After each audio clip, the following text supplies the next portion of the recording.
kami P5. Jadi masih banyak hal yang belum kami masih samar pemahaman kami gitu. Sudah sampai pelatihan sampai hari Jumat kemarin udah narasumber keempat. Cuma kita masih penasaran masih ada saja pertanyaan tentang P5 itu. Cuma yang paling menarik yang dapatkan dari narasumber hari Jumat terakhir dari BPP itu bahwa di dalam kita menentukan tema proyek, kita mengawalinya dari isu yang terjadi di sekolah kita maupun dengan lingkungan terdekat, lingkungan masyarakat sekitar sekolah kita. Misalnya tiap ambil contoh di sekolah, misalnya di SD 13, setelah kita amati disampaikan seperti itu. Yang ingin yang ditanyakan bagaimana cara untuk mencapai 6 dimensi tersebut. Terus instrumennya seperti apa? Itu yang kami butuhkan. Dan korelasinya dengan tema bagaimana untuk tercapaian. Selamat siang Bapak Ibu dan Om Swastiastu. Kembali lagi di bersama Tiara. Di sini kita saling sharing mantan Bapak Ibu, karena untuk proyek P5 di SD 13 memang sudah menerapkan, tapi masih dalam proses juga. Jadi mungkin nanti apa yang dapat kami sampaikan atau kendala yang Bapak Ibu hadapi di sekolah mungkin dapat di-sharingkan di sini. Nanti kami berusaha mencari solusi sesuai apa yang sudah kami lakukan di SD 13. Ini Bapak Ibu sebelum nikah yang mungkin sini semua sudah melaksanakan P5 di sekolahnya sudah belum? Sampai ini? Oh belum. Baik, terima kasih Pak Putu. Selamat siang. Diucapkan pada Bapak Ibu rekan-rekan sekalian dari gugus 1.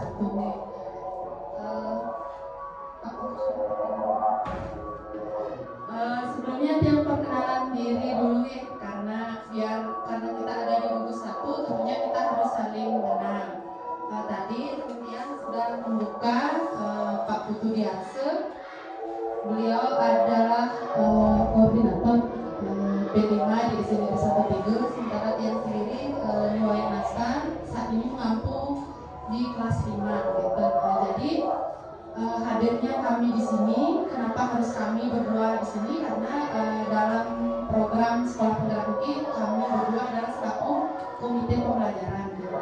Jadi kami mewakili teman-teman di sini untuk ikut kemarin pelatihan terkait dengan sekolah penggerak. Dalam sampai saat ini kami juga masih dalam proses belajar sambil terus mengembangkan apa yang sudah kami dapatkan. Nah, terkait dengan P5, Tiang coba akan menyampaikan berdasarkan pemahaman kami di sini. Yang pertama tentunya P5 ini berangkat dari visi pendidikan Indonesia, yaitu mewujudkan Indonesia maju, berdaulat, mandiri, dan berkepribadian profil pelajar Pancasila. Ya, profil pelajar Pancasila itu merupakan ciri khas dari kurikulum merdeka, tujuan muara utamanya. Kemudian, apa itu profil pelajar Pancasila? Bisa Bapak Ibu lihat juga di layar.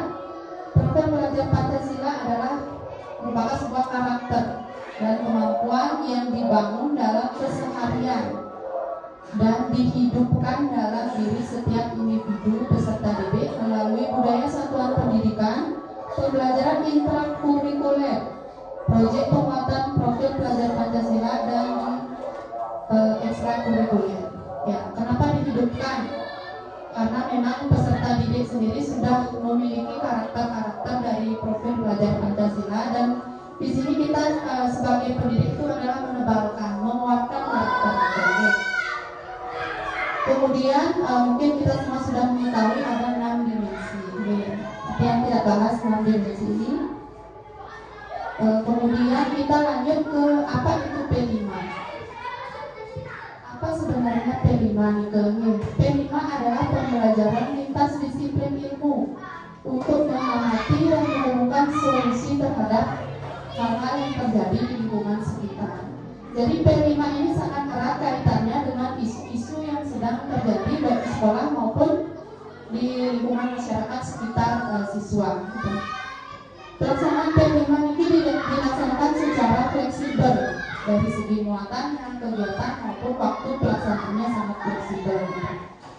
Nah, P5 ini terpisah dari kegiatan intrakurikuler, di mana dalam kegiatannya kita sekolah dapat melibatkan masyarakat ataupun dunia kerja dalam menyelenggarakan P5. Nah, di sini disampaikan bahwa P5 itu terpisah dari intrakurikuler.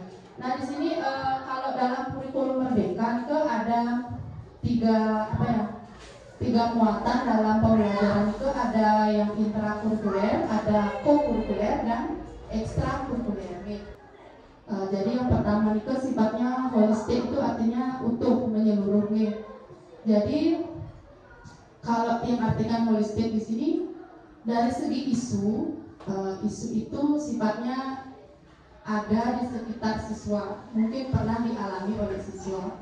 Kemudian dari segi pelaksanaan semuanya berawal dari siswa. Jadi siswa mengetahui proses P5 ini dari awal.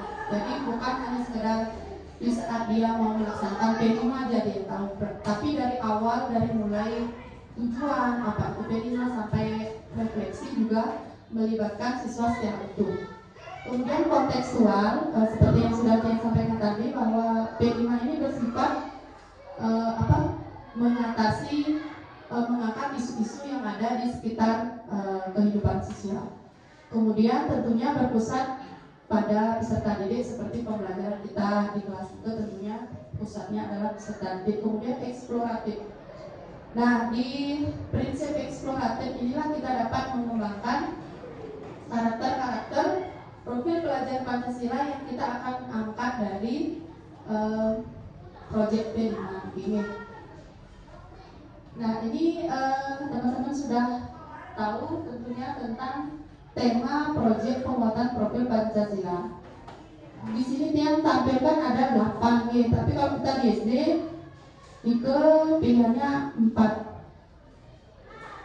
Dari gaya hidup berkelanjutan, kearifan lokal, bineka tunggal ika, dan bangunlah jiwa raganya. Kewirausahaan nih, dari yang tampilkan. Ini terkait dengan tema yang bisa kita pilih. Kemudian ini gambaran pencapaian profil Pancasila di satuan pendidikan.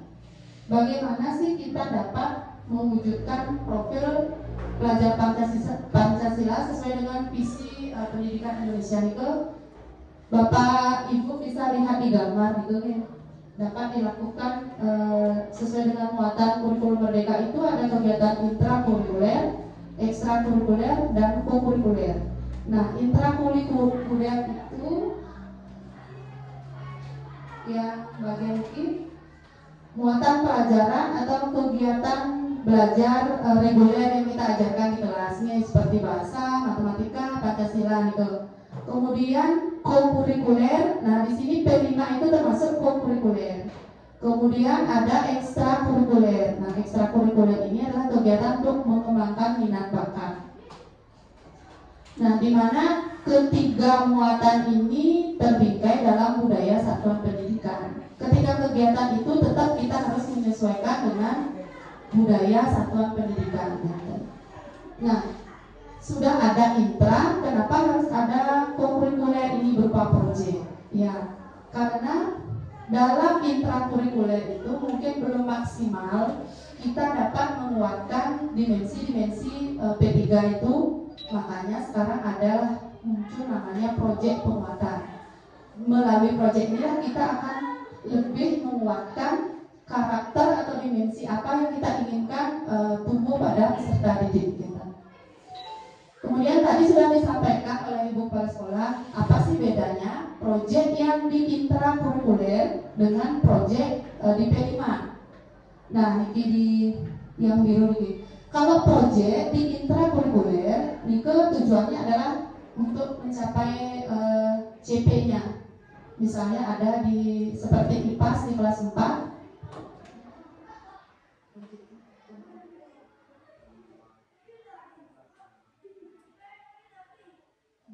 misalnya IPAS di kelas 4 itu yang lihat banyak ada proyek-proyek itu tujuannya adalah CP dari IPAS itu. Kemudian kalau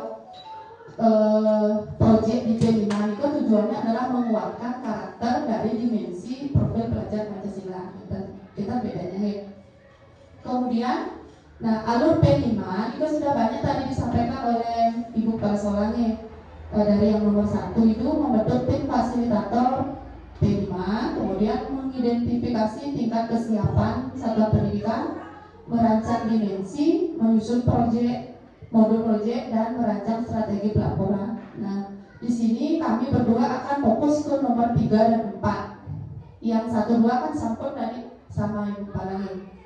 Yang coba menyampaikan dengan bahasa yang mudah-mudahan rekan-rekan bisa memahami. Ini kalau di tahap ketiga itu merancang dimensi, tema, dan alokasi waktu P5. Nah, bagaimana kita menentukan dimensi P5? Kemarin Jumat lalu, kalau tidak salah, yang ikut di bersama narasumber berbagi praktek baik bersama di sini mungkin Bu Putu Disna serang Pak Bayangke bahwa kita dalam menentukan dimensi jangan dulu kita menentukan tema. Kalau P5 itu padahal kita apa sih temanya gitu. Kita terlebih dahulu menentukan dimensi itu kita dapat dari mana? Dari isu yang terjadi di sekolah ataupun di lingkungan. Misalnya contohnya misalnya di isi 1.3 siswa itu belum membuang sampah itu masih sembarangan padahal sudah ada tempat sampah. Nah, dari sikap-sikap siswa itu kan merupakan suatu masalah. Nah, dari masalah itu karakter apa sih yang ingin kita kuatkan pada peserta didik gitu. Berangkat dari isu gitu. Mungkin bisa kita mengajak siswa diskusi. Nah, dari masalah ini mungkin kita bisa menguatkan karakter dimensi beriman bertakwa kepada Tuhan Yang Maha Esa itu di elemen akhlak pada lingkungan. Berarti dia kan akhlak pada lingkungannya masih kurang, masih perlu kita kuatkan. Kemudian mungkin dari segi dimensi mandiri, dia belum bisa mandiri dalam mengolah, mempertanggungjawabkan sampahnya sendiri. Nah, dari masalah itu kan kita sudah dapat dua dimensi yang ternyata di anak-anak kita itu masih lemah, masih perlu dikuatkan dalam bentuk proyek. Nah, di sini juga ada beberapa cara begitu dalam menentukan dimensi. Mungkin Bapak Ibu bisa baca di layar.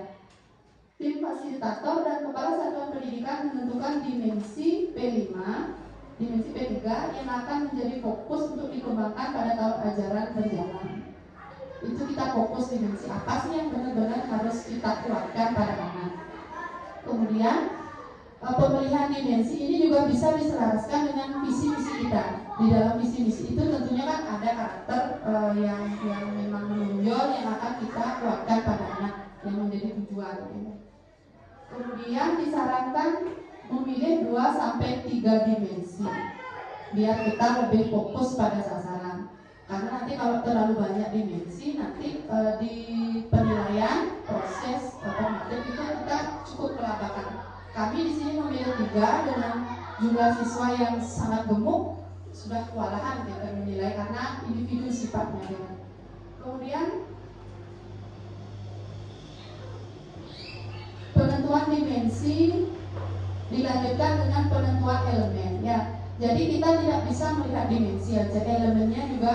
Dimensi itu kan punya anak elemen punya anak sub elemen gitu. Jadi pilih yang benar-benar tepat dari dimensi itu, turun ke elemen, cari yang paling mendekati dengan masalah kita.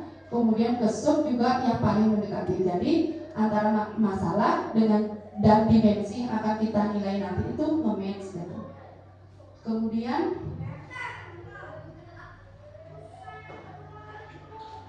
ketika di sini mungkin kita sudah berpengalaman menerapkan P5 ini, mungkin nanti kedepannya dimensi yang kita angkat itu bisa lebih.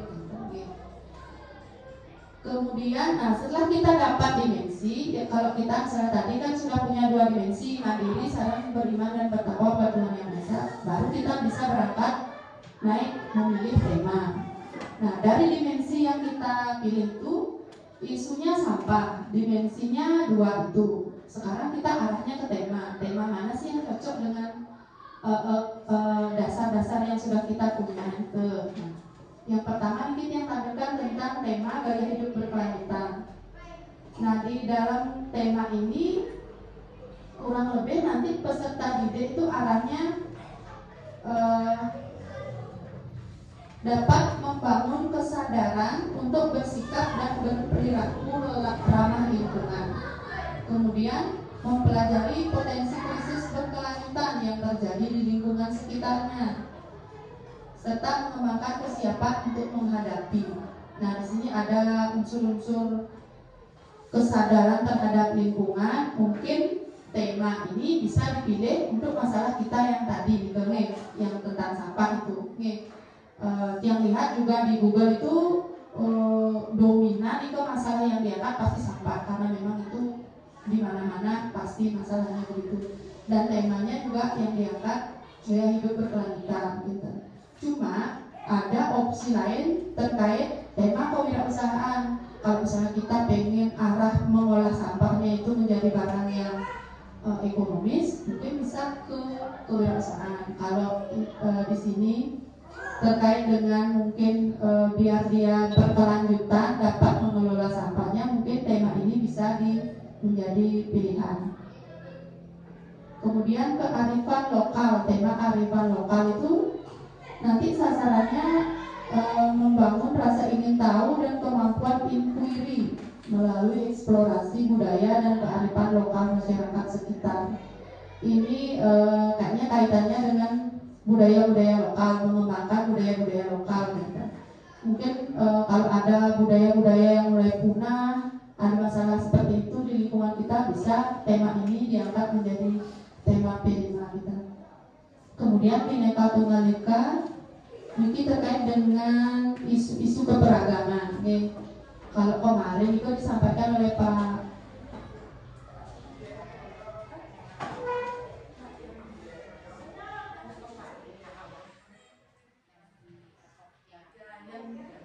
Mengan itu disampaikan SMP 1 mengangkat tema Bhinneka Tunggal Ika, karena di sana ada beragam agama, ada mungkin suku di sana. Makanya beliau mungkin melihat isu itu lumayan harus dijadikan proyek, menguatkan karakter berkebinekaan global sebenarnya.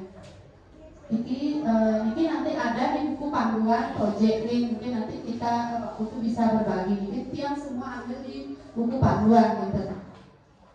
Kemudian ini ada tema bangunlah jiwa dan raganya. Di sini cukup luas nih sasarannya. Di sini sasarannya adalah membangun kesadaran dan keterampilan peserta didik dalam memelihara kesehatan fisik dan mental, baik untuk dirinya maupun orang sekitarnya. Kemudian mendiskusikan masalah-masalah kesejahteraan diri, kemudian mendiskusikan masalah-masalah terkait perundungan dan mencari jalan keluarnya.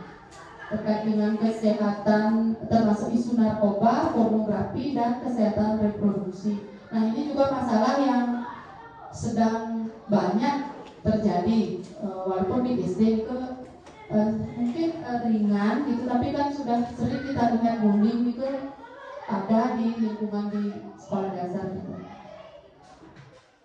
Kemudian nah ini yang sajikan tabel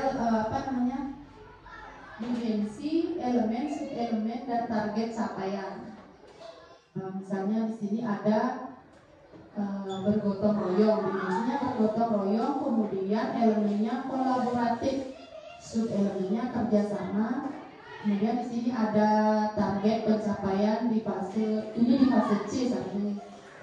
Ini seperti kerangka pemetaan dimensi. Jadi seperti ini nanti akan ada di modul ini. Di struktur modulnya. Oke.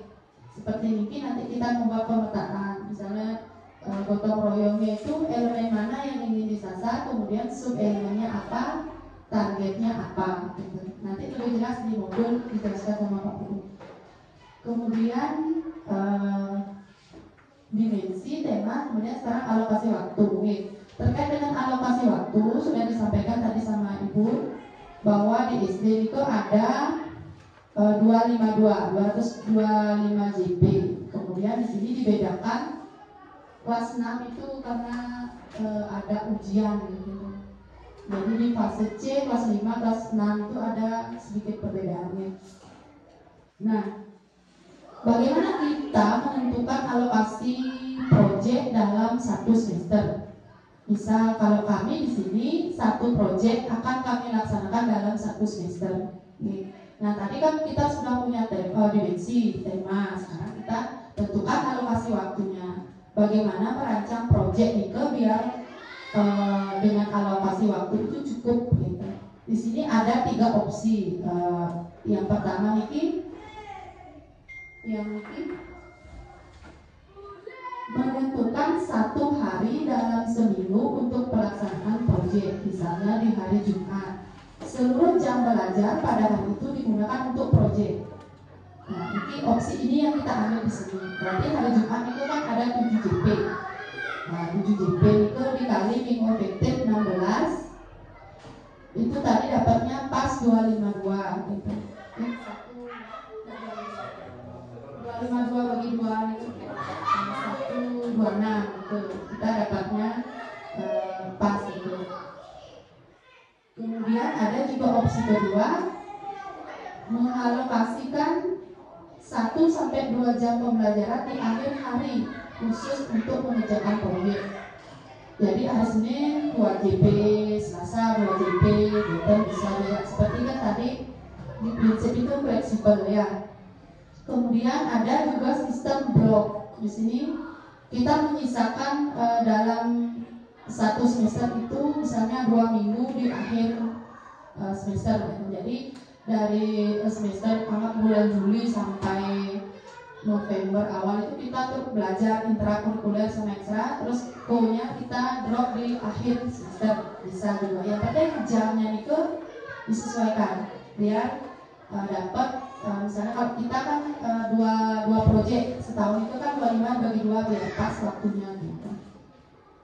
Kemudian, nah ini contoh pemetaan dimensi, tema, alokasi waktu, proyek profil. Nah, cuma di sini di contoh ini ada 3 proyek ya.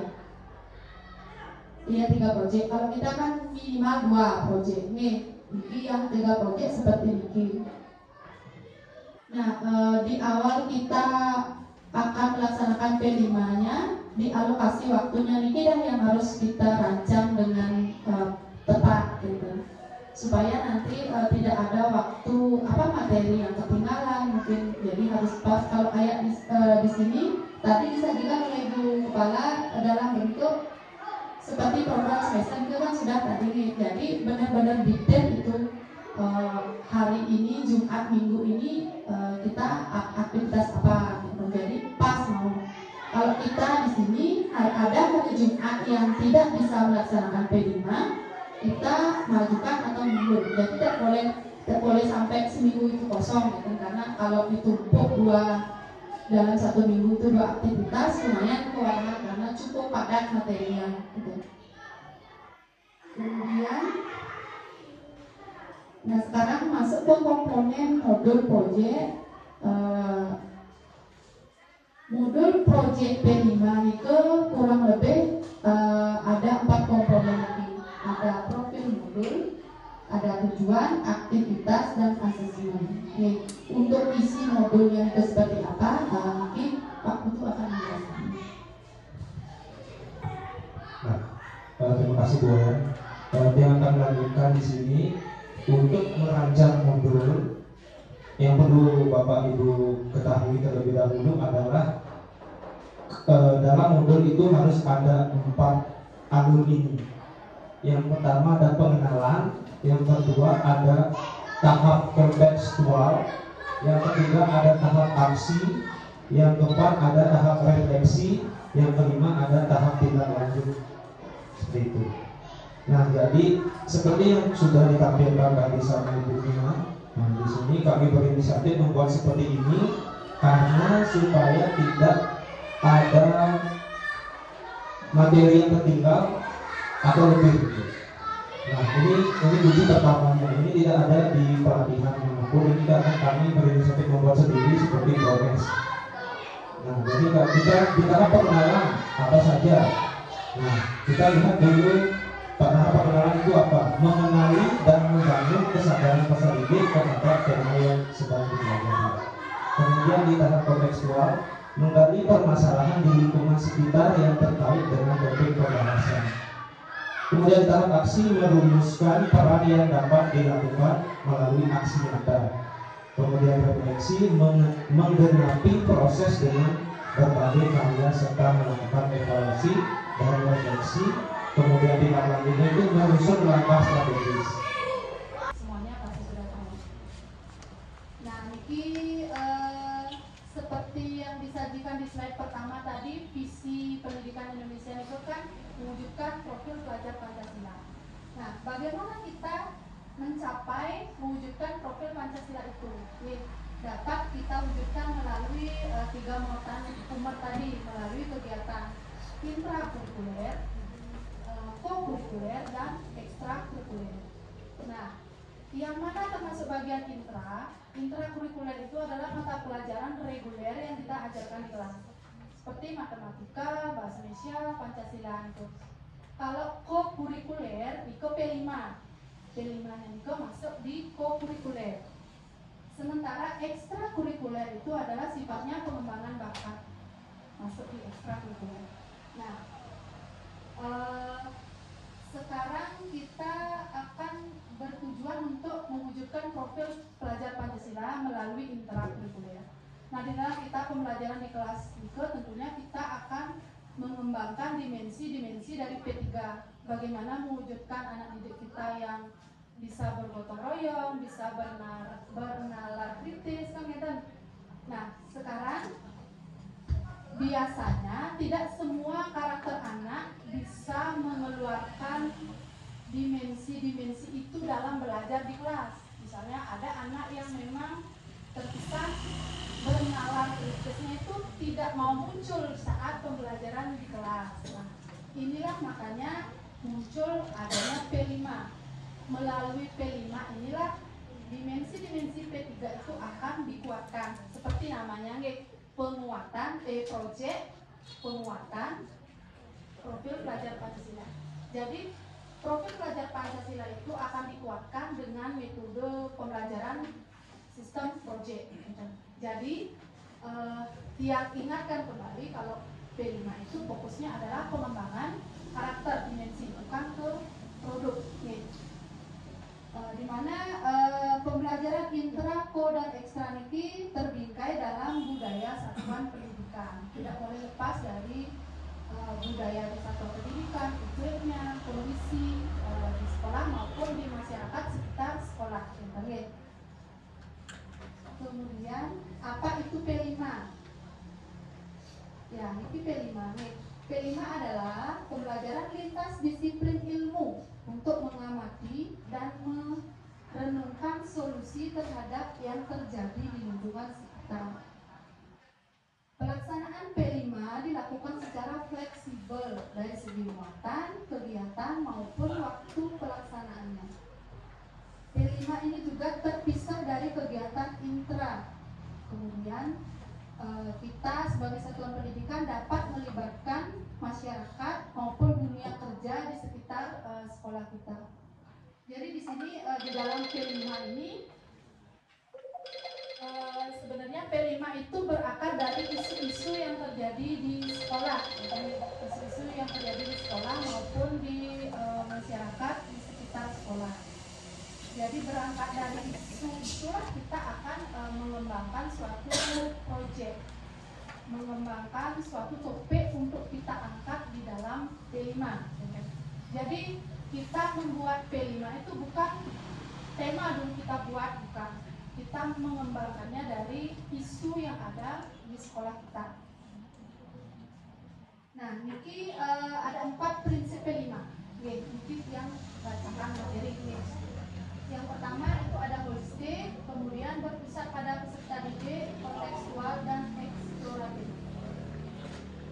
Holistik itu apa? Itu yang menyeluruh. Jadi di dalam P5 itu siswa dilibatkan secara utuh mulai dari menentukan dimensi, membahas isu, menentukan dimensi, menentukan tema, kemudian menentukan topik, kemudian di setiap aktivitas juga siswa ikut menyumbangkan ide, diajak untuk merancang bersama-sama, bukan kita yang merancang. Kemudian berpusat pada peserta didik, tentunya kegiatan ini lebih banyak siswa yang berperan, kita hanya sebagai pendamping, fasilitator. Kemudian kontekstual, nah seperti yang saya sampaikan tadi, P5 ini sifatnya berangkat dari isu setempat, kontekstual.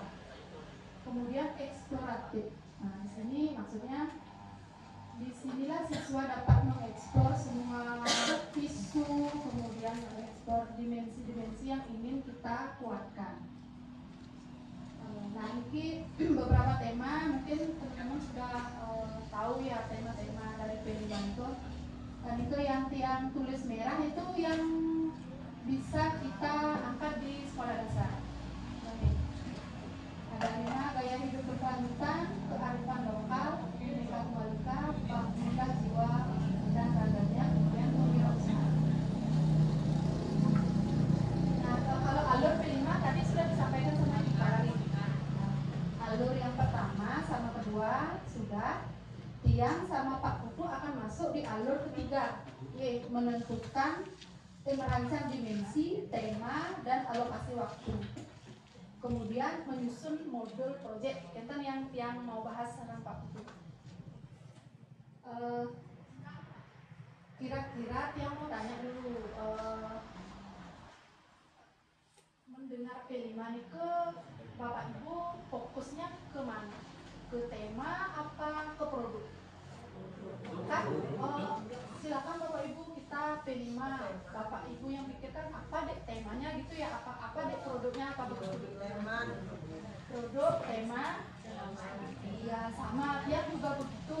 Dulu sebelum yang ikut pendidikan komite pembelajaran sama juga P5 katanya, ada P5 mau buat apa ya kita, kemudian temanya apa ya gitu.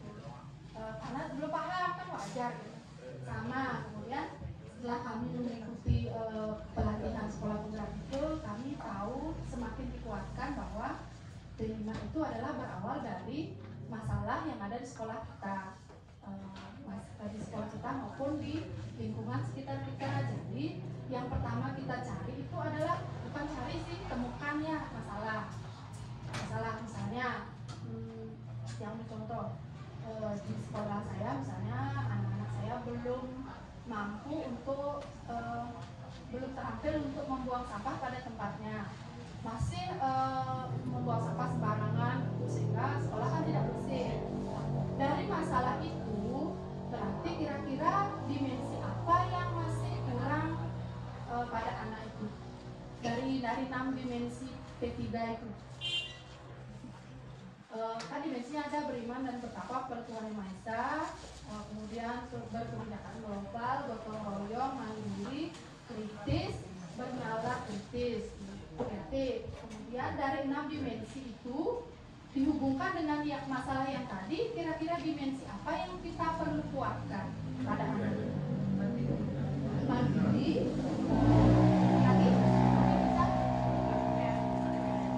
kreatif, bisa, semuanya sebenarnya bisa. Sekarang tergantung mana fokus dimensi yang ingin kita kembangkan gitu.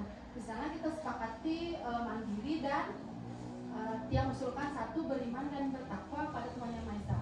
Nih, kalau mendengar kata beriman dan bertakwa, pasti pikirannya sembahyang ya. Padahal di dalam dimensi itu banyak ada elemen dan subelemen yang sangat luas. Gitu. Yang juga awalnya gitu, kalau beriman tidak sembahyang. Apa hubungannya sampah dengan sembahyang kan gitu sekarang kayak lepas gitu kan ya. Kemudian, nah kan kita udah punya 2 dimensi. Pertama isu sudah punya, masalah sudah punya, sampah. Yang kedua dimensi kan sudah punya. Kemudian baru kita menentukan tema yang kita ambil itu mana yang cocok dari dimensi itu dan dari masalah itu. Di masing-masing tema ini yang sudah bisa carikan. Nanti yang pertama tema gaya hidup berkelanjutan. Masalah-masalah apa yang sekiranya bisa masuk ke tema ini. Nah di gaya hidup berkelanjutan ini peserta didik nantinya dapat memahami dampak aktivitas manusia baik jangka pendek maupun panjang terhadap kehidupan di dunia maupun lingkungan sekitar. Kemudian membangun kesadaran untuk bersikap dan berperilaku ramah lingkungan. Kemudian mengembangkan kesiapan untuk menghadapi situasi di lingkungan tersebut. Ini sudah disiapkan contohnya. Kira-kira menurut teman-teman masalah tadi bisa masuk ke tema ini? Bisa, karena di sini ada kaitannya dengan lingkungan. Ini berarti maksudnya dengan masalah itu, kemudian dengan dimensi tadi mandiri dan beriman dan bertakwa itu, dengan tema ini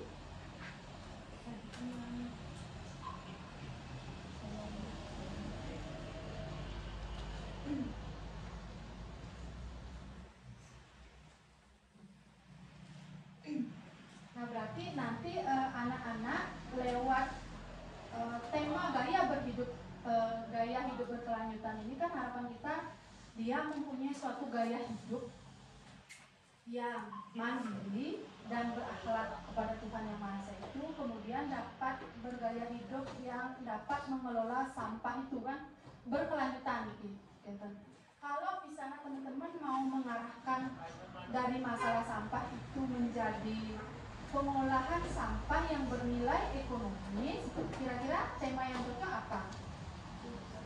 Kewirausahaan. Mungkin nanti dimensinya bisa ke kreatif. Nanti kan kreativitas anak-anak dinilai di sana. Bagaimana dia membentuk botol aqua misalnya menjadi vas bunga, itu bisa ke dimensi kreatif yang dipilih. Kalau kewirausahaan. Terus kalau memang nanti akan ada rancangan kegiatan yang sifatnya kelompok, bisa kita kembangkan dimensi gotong royong di sana. Bernalar bisnis juga bisa, sebenarnya semua dimensi bisa, tapi kita fokus pada tujuan kaitan dengan tema gitu. Sampai di sana satu nafi bisa diterima ya. Kalau misalnya ada kalimat yang kurang jelas seperti ngajar murid langsung di stop gitu ya, yang soalnya kalau teman-teman diam saya anggap ngerti guru dikit ya, anak bertugas menyampaikan, jadi saya sampaikan saja, ataukah mungkin nanti di belakang diskusi boleh juga. Sambil berjalan nih kalian adanya yang iya. Nah seperti ini jadinya penyajiannya skema dari dimensi, elemen, subelemen, sama target. Nah dimensi ini kan malah panak madan elemen itu malah panak madan subelemen gitu. Jadi harus dipilih yang benar-benar menukik sama masalah dan tema gitu. Misalnya Niki kayak contohnya ada dimensi gotong royong. Di dimensi gotong royong itu teman-teman mau milih elemen yang mana? Kolaboratif, berarti subelemennya kerjasama. Berarti nanti dimensi yang kita kuatkan itu adalah bagaimana kerjasama anak-anak saat ber-P5 itu. Sudahkah menunjukkan sesuai target? Itu yang dikuatkan. Ingat, yang dinilai adalah dimensi, bukan produknya. Kalau produknya memasak, nyaku masuk ya, kita abaikan dulu itu. Yang penting dia kerjanya itu kreatif nggak, kemudian gotong royong nggak, kemudian kritis nggak dia dalam bertanya maupun menyampaikan pendapat saat proses. Jadi produk itu urutan sekian telah bisa dikatakan. Itu kan sudah ada menentukan temanya, yang anggap nanti kita diskusi lagi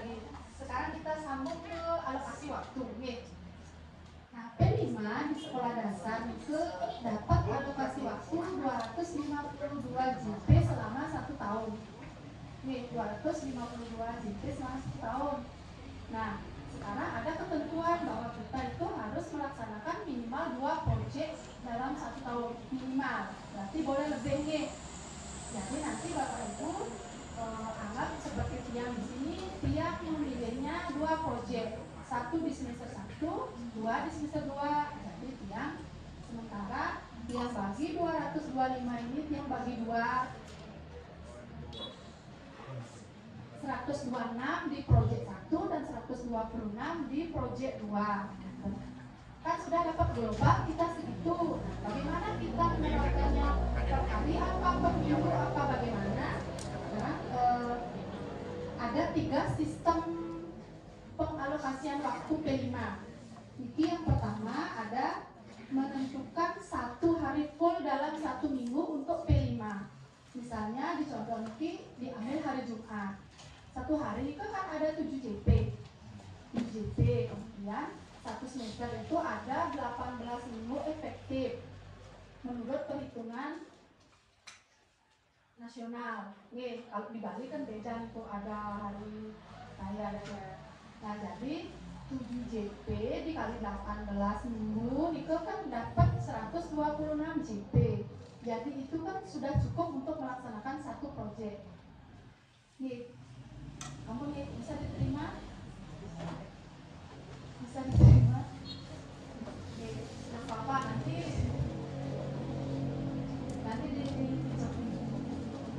kemudian ada teknik yang kedua, mengalokasikan 1 sampai 2 JP di akhir hari. Jadi hari Senin 2 JP P5, hari Selasa 2 JP P5, bisa juga. Yang tadi kan memilih 1 hari full di 1 minggu, seperti yang di sini memilihnya setiap hari Jumat, seharian dari P5 selama 7 JP. Kalau yang opsi kedua ini setiap hari dia P5, kita ngambilnya 2 JP, 2 JP, 2 JP setiap hari. Kemudian ada yang ketiga itu namanya sistem blok. Misalnya teman-teman mengalokasikan 2 minggu terakhir di 1 semester untuk P5. Jadi sepakati dulu obrolan kita. P5 itu 1 semester 1 kita kayak biasa pemahaman gitu ya. 1 semester 1 proyek. Misalnya 2 minggu di bulan Mei, teman-teman P5 selama 2 minggu. Jadi bulan-bulan sebelumnya itu full ngajar intrakurikuler sama ekstra, fullnya di waktu belakang full. Dan jelas memenuhi target alokasi waktunya. Kita kan targetnya 126. Pokoknya biar benar itu 126 itu 14 selesai satu proyek.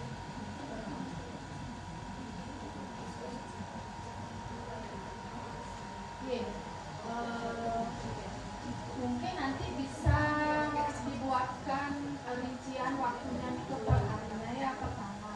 Nah, itu sekarang masuk kita, nah ceritanya kita kan sudah paham ini alokasi waktunya. Sudah. Sekarang kita mau buat modul. Modul dijelaskan oleh Pak Cici. Terima kasih waktu itu. Dia akan melanjutkan ini. Jadi untuk membuat modul, merancang modul tadi sudah dijelaskan itu sama ibunya bahwa pertama itu kan sudah membentuk tim dan lain sebagainya yang sudah kita masuk ke rancangan modul. Jadi dalam modul itu kita buat dulu seperti ini Bapak Ibu. Ini inisiatif buat dari kita sendiri di sini dulu di pelatihan balik mungkin kita ada nih ada Bapak Ibu untuk memastikan jadwal supaya tidak kurang gitu dari apa yang kita rencanakan dapat membuat seperti program semester. Kalau sendiri kan pasti waktunya tanggal berapa apa kegiatannya. Nah cuma PR-nya ini adalah ketika kita harus menentukan kegiatannya. Dalam merancang modul itu ada empat tahap. Yang pertama ada tahap pengenalan, kemudian kontekstual, kemudian ada tahap aksi, ada tahap refleksi dan tindak lanjut. rilekskan tubuh dulu, kemudian dengan badan tegap ya, duduk dengan enak, duduk tegap. Kemudian anak-anak pejamkan mata. Cari posisi paling nyaman ya. Demonstrasi yang dilakukan oleh Ibu Wayan Asta. Masih ingat itu membuat apa?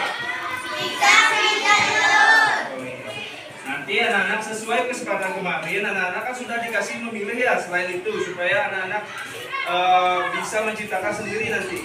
Jadi fokus penilaian hari ini adalah gotong royong. Ya, tunjukkan gotong royongan kalian, saling kerjasama, saling berbagi. Itu ya. Nah, sebelum itu tujuan hari ini nanti anak-anak silakan akan membuat satu olahan makanan berbahan dasar telur. Kemudian di jam terakhir anak-anak akan presentasikan itu. Ya, silakan nanti seperti biasa presentasinya ada yang moderator, penyaji, penulis, penyangga, itu seperti biasa. Silakan nanti anak bisa saling tanya jawab, diskusi di sana ya. Sudah paham anak-anak? Sudah. Kegiatan pertama kita akan praktik ya, praktik membuat olahan makanan berbahan dasar telur. Sudah membawa alat-alatnya? Sudah.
Lalu ada yang pecah kedua. Sarannya itu dikasih tahu.